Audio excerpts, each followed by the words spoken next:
TRP game ઝોનના મુખ્ય આરોપીને રજૂ કરાશે કોર્ટમાં.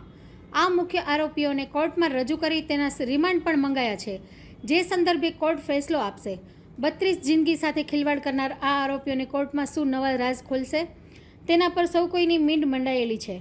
પણ ભાઈ, આ તો નાના મોહરા કહેવાય. મોટા મગરમચ્છોને કોર્ટમાં રજૂ કરો તો ખરું કહેવાય. આવું લોકમુખે ચર્ચાઈ રહ્યું છે. રિપોર્ટર ઉમંગ કોટક. અગ્નિકાંડ હતભાગીઓના સ્વજનોને મળતા કેન્દ્રીય મંત્રી દેર આયે દુરસ્ત આયે ની જેમ રૂપાલાજી આજરોજ સિવિલ હોસ્પિટલે પહોંચ્યા હતા અને હતભાગીઓના સ્વજનોને મળી સાંત્વના પાઠવેલી હતી. યોગ્ય તપાસની બાંહેધરી આપી અને શાંતિ રાખવાની અપીલ પણ રૂપાલાજીએ કરી હતી. આ દરમિયાન તેમની સાથે રાજકોટના નવા સીપી, કલેક્ટર અને સાંસદ પણ જોડાયાના અહેવાલ પ્રાપ્ત થયેલ છે. રિપોર્ટર વિરેન ગણાત્રા. રાહુલ ગાંધી ગબડ્યા સ્ટેજ પરથી.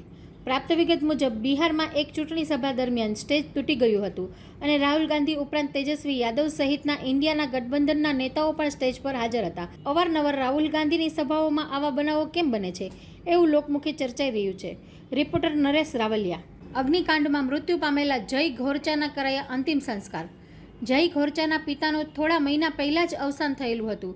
ત્યારબાદ પુત્રનું પણ અવસાન થતાં પરિવારમાં માતમ છવાઈ ગયેલ છે.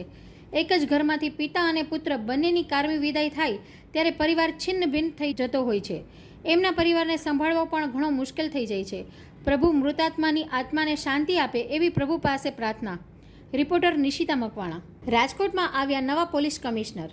અગ્નિકાંડમાં શકમંદોના લિસ્ટમાં પૂર્વ સીપીનું નામ પણ ચર્ચામાં હોવાથી રાતોરાત એમને રાજકોટ સીપીના હોદ્દા પરથી હટાવી દેવામાં આવ્યા છે. નવા સીપી તરીકે બ્રિજેશ કુમાર ઝાને કમાન સોંપવામાં આવી છે.